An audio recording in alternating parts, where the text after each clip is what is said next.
Nagulat ang mga pulis sa kanilang natuklasan. May dugo ang puwet ng 10 taong gulang na bata. Agad niyang naisip na ito ay isang panggagahasa at kinumpirma naman ito ng doktor sa sumunod na pagsusuri. Nakatagpo siya sa katawan ni David ng mga body fluid at isang buhok at ang mga sperm cells ay aktibo pa. Kaya naman, ito ang tanong. Siya ba'y ginahasa kaninang umaga? Ang pinakahuling pang-aabuso ay naganap sa loob ng 5 o 6 na oras. Ang pinakahuling pang-aabuso, may mga lumang sugat si David na nag-iiwan ng maraming peklat. Siya ba'y ginahasa na noon? Mukhang ilang buwan na ang nakalipas base sa sitwasyon. Doon lang napagtanto ng mga pulis ang kabigatan ng sitwasyon. Pero hindi rin nila inaasahan ang katotohanan na talagang nakakagimbal. Pagkatapos ay sinimulan ni Benson na tanungin si David. Pero ayaw nitong magsalita. Kaya naman agad na pinayuhan ni Benson na huwag mahiya. Hindi iyon kasalanan mo. Ngunit pinalayas siya ng bata. Kaya naman kinausap muna ng pulis ang ina para malaman ang nangyari. At sinabi ng ina na nakitulog ang anak niya sa dating asawa nito kagabi. Pero hindi naman daw yon ang may gawa. Pero lately, nahuhumaling na ito sa relihiyon. At naging pabaya na sa pamilya kaya kami naghiwalay. Kahit hindi naman inaakala ng ina na ang dating asawa ang may gawa. Nais pa rin ng pulis na makausap ito. At tuloy, itinanggi nga ng dating asawa na sinaktan niya ang anak. At handa siyang sumailalim sa anumang pagsusuri. Nagreklamo pa nga siya kung sakaling pumayag ang asawa. Na sumama sa akin ang anak, ligtas na ito. Ngunit agad na tumutol ang pulis. Si David ay kasama mo kaninang umaga nang maabuso siya. At itinanggi naman ito ng ama, na sinabing magkasama sila sa simbahan kaninang umaga. Tapos ay isinama siya ng isang guro sa paaralan. Ibig sabihin, may pagdududa rin sa guro. Pagkatapos ay pumunta ang mga pulis sa seminaryo ng guro ayon sa impormasyon ng ama. Ngunit bago pa man sila makapasok sa loob ay pinigilan sila ng nasa reception area. Ngunit dahil doon ay nakita nila ang isang anunsyo na naigal ilinaw sa mga paratang laban sa guro. Hindi ba't ibig sabihin nun ay may problema nga siya? Pagkatapos ay tinanong kung nasaan siya. Sunod ay tinanong kung saan siya naroon. Ngunit ang nasa reception desk ay nagsabing wala ang tagapagturo. Pero hindi naniniwala ang pulis. At pumasok na lang basta. May nagaganap palang pagsisisi at panalangin sa loob. Agad na gustong dalhin ng pulis ang tagapagturo para sa pagtatanong. Ngunit biglang nagbasa ang leader tungkol sa akusasyon na ipinadala ng tagapagturo si David sa paaralan. Pinawalang sala siya ng simbahan. Siyempre, ayaw na ayaw yan ng mga pulis. Paano naman mapapailalim ang simbahan sa batas? Tapos biglang nagsalita ulit ang leader tungkol sa doktrina. Basta ang ibig sabihin, pinatawad na ng Diyos ang guro. Pero wala silang pakialam ang mga pulis. Aarestuhin na sana siya agad. Pero biglang nagsalita ulit ang leader tungkol sa batas. Wala kayong ebidensya. Wala rin siyang warrant of arrest. Kaya wala siyang obligasyon na sagutin ang inyong mga tanong. O magpa-DNA test. Natameme tuloy ang mga pulis. Ang leader nga naman. Napahiya na lang sila at pagkatapos manakat ng konti sa mentor, ay umalis na rin. Pero hindi pa rin sumuko ang mga pulis, kundi palihim na sinubaybayan ang simbahan. At agad nga niyang natuklasan ng kanyang guro na may kasamang batang lalaki na umalis. Hindi ba't ito ay pupunta para gumawa ng krimen? Pagkatapos ay palihim na sumunod si Taylor. At pinanood niya silang pumasok sa silong. Mukhang ito na ang pinangyarihan ng krimen. At nang sumunod si Taylor sa pagpasok, nakita nga niyang naglalandian ang dalawa. Kaya dali-dali siyang lumapit para mahuli silang dalawa.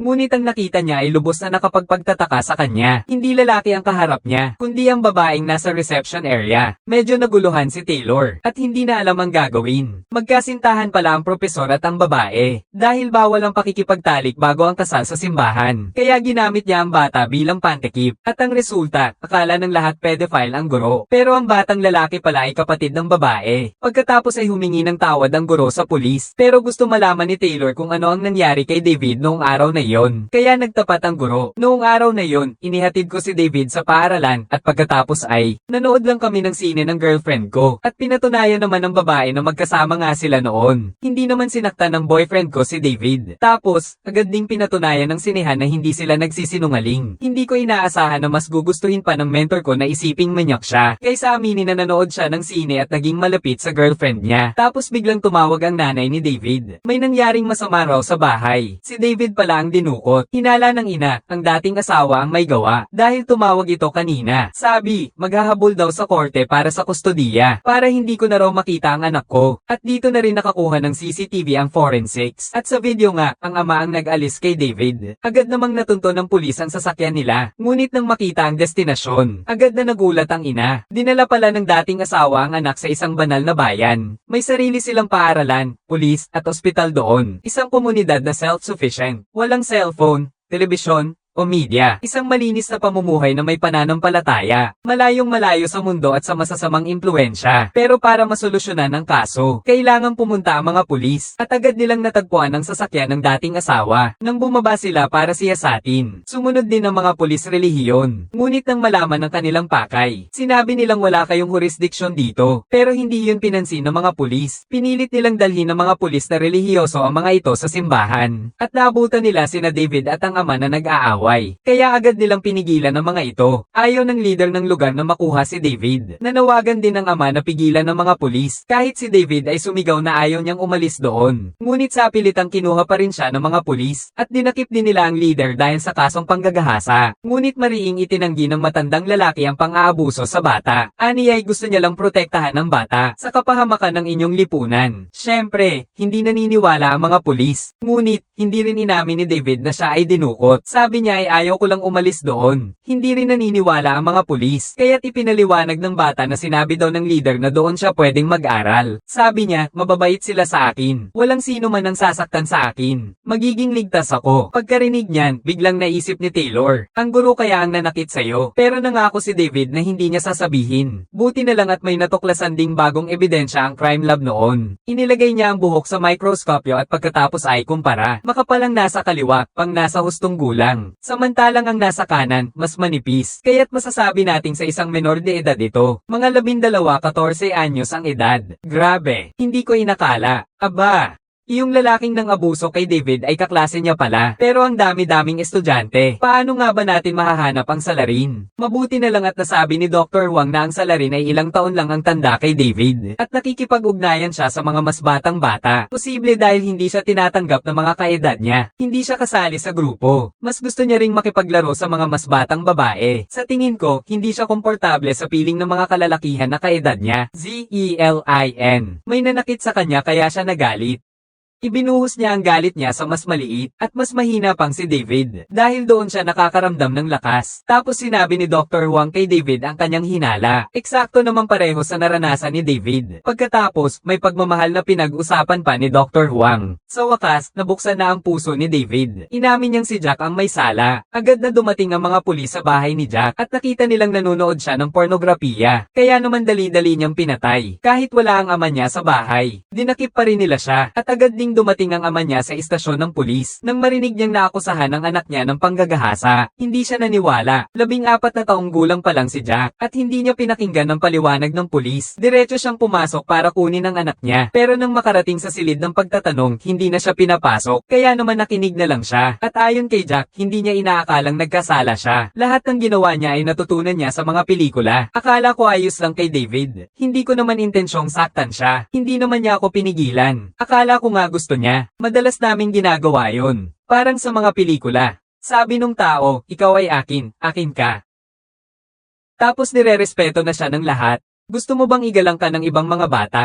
Ayaw ko nang lagi na lang akong inaapi ng lahat. Pagkatapos gawin yon ng mga tauhan sa pelikula, wala nang nang-aapi sa kanya. Kaya ginawa ko rin yun. Pero ang sagot ni David ay kabaliktaran. Natatakot ako. Hindi ko alam kung masasaktan niya ba ako kung tatanggi ako. Natatakot akong masaktan niya ako. Gusto ko nang tumigil na siya. Sobrang sakit. Umiyak ako. Pero patuloy pa rin siya. Pinipilit niya akong gawin yun.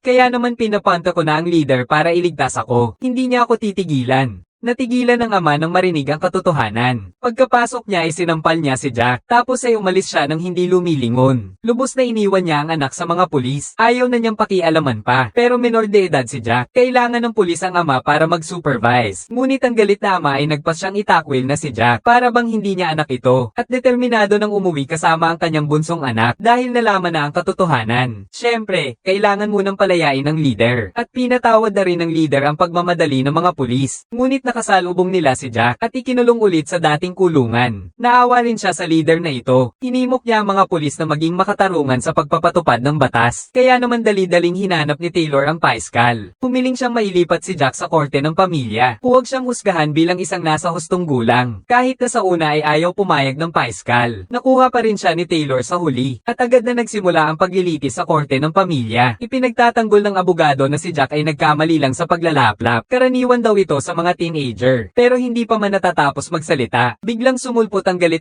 na prosecutor. Humiling siyang ilipat ang kaso sa criminal court at agad na inaresto si Jack dahil sa rape. Nagulat si Taylor, pero pinayagan ito ng hukom. Kaya dali-daling lumapit si Taylor para tanungin. At nagbigay din ng dahilan ng paiskal. May 3 batang babae pa palang nagsampa ng kaso kay Jack. Kaya naman kailangang maging kasong kriminal na ito. Grabe naman to, ang lakas ng impact. Pagkatapos ay pumunta ang abogado at ang paiskal sa harapan ng hukom. Ang depensa ng abogado ay video sa telebisyon para sa mga adulto. Ang nagkamali kay Jack. Ayon sa investigasyon, 77% ng mga programang pantelebisyon sa primetime ay may mga eksena o nilalamang sexual. Pero ang paiskal ay tumututol na marami namang mga batang nanood ng mga video ang hindi naman nagkasala. Tapos sinabi naman ng abogado na si Jack ay may sakit sa pag-iisip at hindi niya naiintindihan ang mga kahihinatnan ng kanyang mga ginawa dahil walang kahihinatnan ng mga nakikita niya sa telebisyon. Kaya inakala niya na ganoon din sa totoong buhay. Gusto sanang tumutol ng paiskal. Pero may iniharap na namang datos ang abogado para suportahan ang argumento. Kaya tinanggap ng hukom ang depensa at nagdesisyon na magkaroon ng paglilitis. Kaya ayon, nagsimula na ang paglilitis. Una, nagpatotoo ang 3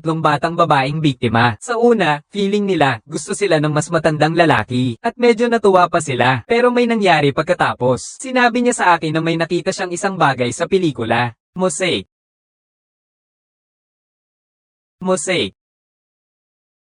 Sabi niya, ginagawa yun ng mga taong nagmamahalan. Kung hindi ko gagawin yun, hindi na siya magiging kaibigan ko. Gusto mo bang pigilan siya? Gusto. Shi Yuyingshi. Gusto. Shi Yuyingshi. Nagalit siya. Shi Yuyingshi. Pinilit niya akong mahiga. Shi Yuyingshi. At pinilit akong gawin ng ibang bagay. Shi Yuyingshi. Sobrang sakit. Ayaw niyang tumigil. Shi Yukaishi. Shi Yuyingshi. Paulit-ulit niyang sinasabi na okay lang. Shi Yuyingshi. Pero hindi naman talaga okay lang.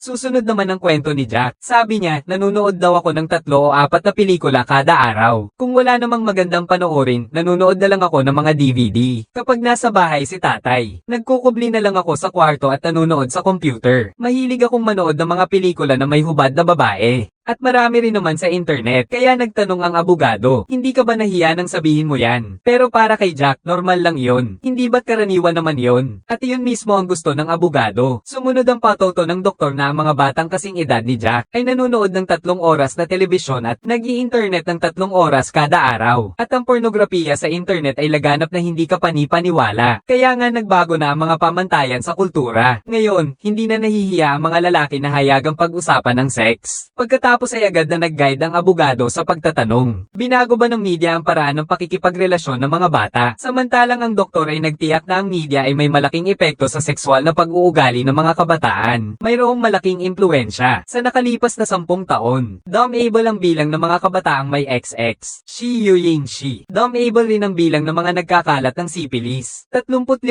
menor de edad ang inakusahang ng rape noong nakaraang taon. Shi Yuyingshi. At ang layunin ng abogado ay patunayan na ang media ang nagkamali kay Jack. Pagkatapos ay sinabi pa ni Jack, gusto kong gawin ang nakikita ko. Iyon ang nakapagpapasaya sa akin. Hula ko, gusto rin ni na David na gumawa ng pelikula. Hindi ko naman sila pinipilit. Pero sinabi ng abogado na sinabihan ka na nilang huminto. Ngunit sinagot ni Jack na ganoon din ang ginawa ng mga babae sa pelikula. Ganoon din ang ginawa nila. Nagkunwari silang ayaw nila. Bahagi iyon ng laro. At una nang tinukoy ng prosecutor. Alam ni Jake kung ano ang panggagahasa. Tapos tinanong pa ulit, hindi ba ganoon ang ginawa mo? Hindi. Dahil wala silang reklamo. Si David.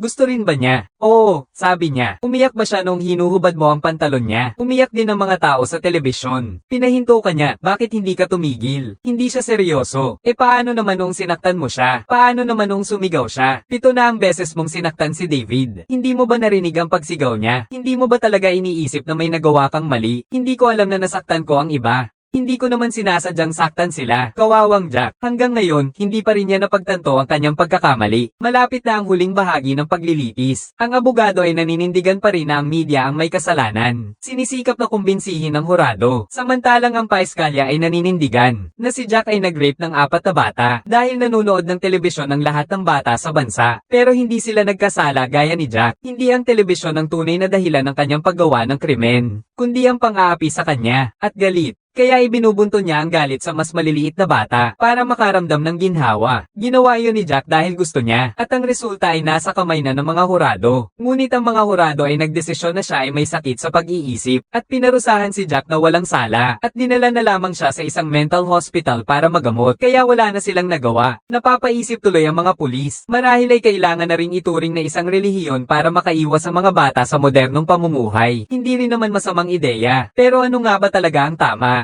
Walang nakakaalam.